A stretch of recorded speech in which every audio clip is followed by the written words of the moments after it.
골프가 볼 때 우리가 심리 치료할 대상, 우리가 치료의 대상은 어떤 사람은 스트럭처가 웬만큼 돼 있는 사람, 구조화가 돼 있는 오거니제이션이나 스트럭처가 돼 있는 환자가 있고, 그게 스트럭처가 제대로 안 돼 있는 사람이 있다고 둘로 나누고 있는 거죠. 그러니까 심리 구조가 제대로 형성돼 있는 사람과 돼 있지 않은 사람이 있다는 얘기예요. 그 얘기는 다른 보통 이고 사이카리스트들이 뭘로 나누냐면 정신분석의 대상인 사람들은 스트럭처 된 사람들이 정신분석 대상이라고 봐요. 그래서 구조화된 사람. 정신분석의 대상이 되지 않고 테라피나 다른 방식으로 도와줘야 될 분들은 스트럭처가 언더 스트럭처가 제대로 되지 않은 사람, 스트럭처라고 하면 이고 사이카리식으로 얘기하면 심리 구조를 얘기를 하는 거죠. 마음의 3종 구조 이론에 의한다면 이드, 이고, 슈퍼 이고가 제대로 자리를 잡아서, 그래서 그 속에서 어떤 갈등 구조가 형성되는 게 아닌 분들은 예를 들어서 슈퍼 이고가 지금 형성이 안 돼 있다고 한다면 거기서 슈퍼 이고하고 이드 간의 갈등이나 이런 갈등들이 안 나오겠죠. 그런데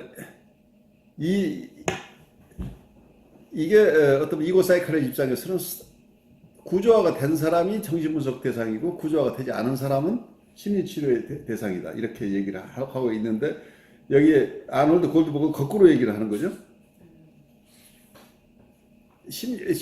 구조화가 된 사람들은 일단 심리 구조가 있는 사람들이니까 거기에 조금 손상이 간 부분이 있을지라도 그 손상된 부분만 손만 보면 된다는, 일정한 부분 리페어 한다는 얘기죠. 여기서 리페어를 한다는 게 우리가 보통 건설 현장에서 수리한다고 얘기를 하는 거죠. 수리하는 거니까 이분들은 이거 자체가 근본적인 작업들이 아니라는 얘기죠. 근원적인 작업들이 아니고 부분적인 작업이라고 보는 거죠. 그래서 어떤 면 이 사람들은 셀프 자체는 어느 정도 이미 형성된 사람들이고, 또 그러니까 셀프 사이카리지 입장에서 본다면 셀프 자체가 어느 정도 코이시브가 있는 사람들이죠. 어느 정도 웅집성이 있는 사람들인데, 셀프의 어느 부분에 문제가 있다면 그 부분을 치료 일부를 하는 건데, 이거 리페어 개념이라는 얘기죠. 근데 아마 번역을 복구라고 뭐 하거나 그래서 조금 여러분들이 너무 지나친 용어가 들어있어서 이해하기가 힘들 거예요. 리페어라고 그냥 영어로 받아들이시면 더 쉽죠. 그런데 아까 얘기한 구조화가 덜 된 사람들, 아직 심리 구조가 덜 발달된 사람들 경우에는 다른 쪽에서 얘기를 하면 이게 분리 개별화가 덜 된 사람이라는 얘기예요. 그래서 엄마가 자기를 아직도 다 돌봐줘야 되는 거지, 자기 혼자 심리 구조로서 자기가 알아서 자기를 돌보는 그런 이고의 스트렝스도 없고, 그리고 또 어떤 것을 해야 될지 해서는 안 될지 슈퍼 이고도 지금 제대로 형성이 안 돼 있다고 보이는 이런 환자들이죠. 그 이고의 기능이 굉장히 약한 것 자체가 어떤 구조화가 덜 된 거죠. 그러니까 이 구조화가 덜 된 사람들은 어떤 면에서는 이분들을 치료하는 작업은 굉장히 어렵다는 얘기예요. 굉장히 어려운 작업에서 이건 여기서는 뭐라고 표현하고 있어요? 구조 변경이라고, 리오거니제이션이라고 하고 있죠. 하나는 리페어고 하나는 리오거니제이션인데, 이걸 번역을 하신 분이 아마 리페어를 복구라고 하고 리오거니제이션을 재구조하라고 했는데, 복구라는 말이 너무 큰 말이기 때문에 그 말이 선명하게 지금 드러나지 않고 있어요, 차이가. 근데 리페어를 손상된 부분에 대한 일정한 부분의 보완 작업이다. 그러니까 이게 수리다라는 개념, 우리 마음에다가 수리라는 말을 쓰기는 좀 어려운데,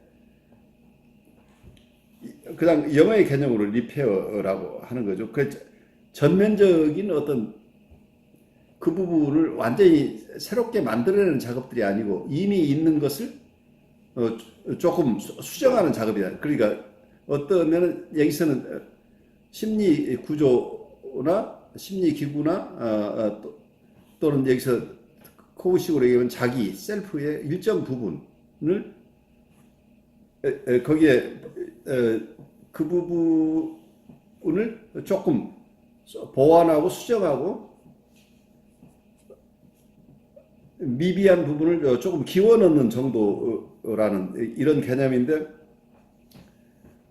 아까 얘기한 대로 아직 스트럭처가 될 때는 이미 스트럭처가 없으니까 스트럭처를 새로 만들어야 된다는 얘기가 되잖아요.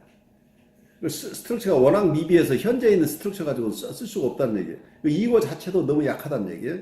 그러니까 이고 사이칼로지 식으로 얘기하면 이고 자체가 너무 약하고 슈퍼 이고도 있는지 없는지 형성이 돼 있지 않고 그냥 어떠면 이드만 그대로 있다, 이런 상황이면 이분들은 세상을 살아갈 힘이 없으니까 이고를 강화해주고 또 슈퍼 이고가 또 뭐 너무 하쉬하거나 아예 없거나 이런 경우에 거기에 걸맞게 이걸 수정해줘야 되는 작업이 필요한데, 이거 자체는 구조를 새로 만들어주는 거지. 그러니까 리오거니제이션이라는. 그러니까 여러분들이 건축하는 분들이 하는 쪽에서 얘기한다면 이게 리마들링이죠. 리마들링 수준의 작업이 일어나기 때문에 이분들은 훨씬 더 근원적인 치료가 돼야 되기 때문에 이런 분들에 대한 치료가 정신분석이라고 봐야 된다. 그러니까 이게 사이코애널리시스라고 보게 되면 프리에더퍼런 환자를 치료하는 것이, 그러니까 프리에더퍼하다는 얘기는 아직 구조화가 덜 된 환자들, 그러니까 아주 초기 환자들을 치료하는 게 정신분석이고, 보통 사이코니로시스라고 프로이드가 봤던 심리신경증들, 이런 사이코니로시스, 보통 우리가 심리신경증을 인 사람들을 치료하는 것은 이게 사이코 테라피다라고 봐버리고, 이게 심리치료고 이건 정신분석이 아니다고 지금 이렇게 얘기를 하고 있기 때문에 어쩌면 이고 사이칼로지스트 하고는 정반대되는 결론을 내고 있어요. 여기에 이분이 그걸 이렇게 클리어하게 설명해 놓고 있지는 않지만, 이거 그 골드버그 얘기나 이 책을 쓴 어떤 면은 앨런 시걸이 이걸 인용한 걸로 봐서 같은 의견을 가지고 있을 텐데, 이 이론대로 하자면 완전히 이고 사이칼로지스트들이 치료하는 환자들은 심리치료 대상이라고 하는 거니까, 지금 정통 정신분석가들이 치료하고 있는 것은 당신 정신분석가가 아니고 당신이 심리치료사고, 자기 심리학에 따라서 치료하는 우리가 정신분석가다. 그렇게 이걸 정반대로 되돌려 놓는 거, 그런 결론이 나와요. 그런데 이제 이게 여기에 중간적인 입장에 있는 것은 어떤 거냐면, 어떤 견해가 있냐면, 현대 정신분석에서는, 모던 사이코애널리시스 쪽에서는 여기서 프리에더퍼럴 환자, 또 사이코애널리티컬, 정신분석적인 기법, 그러니까 정신분석적인 기법의 가장 중요한 건 전이와 저항이에요. 전이와 저항을 통해서 그 기법으로 치료한다. 그렇기 때문에 정신분석 기법으로 치료하는 뉴라틱 환자이거나 신경질적 환자거나 프리에더퍼럴 환자, 보통 프리에더퍼럴 환자 중에 보드라인이나 또는 사이카틱한 환자까지 포함되는 넓은 개념이죠. 그 어느 환자거나 정신분석적으로 치료하는 건 다 정신분석이라고 보는 거죠. 정신분석적인 기법을 따르는 한은 다 정신분석 기법이라고, 이게 폭넓게 보고 있는 게 현대 정신분석의 견해라고 한다면, 지금 여기서 아놀드 골드버그가 얘기하고 있는 건, 아놀드 골드버그가 하는 얘기는 자기 심리학의 대상은 뭐냐면, 자기 심리학자들이 코웃이 새롭게 자기 나름의 이론의 대상으로 삼았던 것은 자기애적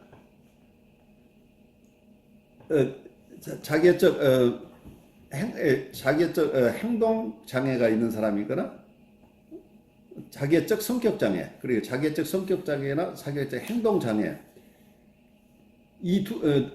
이런 분들을 셀프 사이칼로지스트의 주된 대상으로 봤어요. 그래서 셀프의 응집력에 문제가 있는 분들을 돌보는 거다고 봤어요.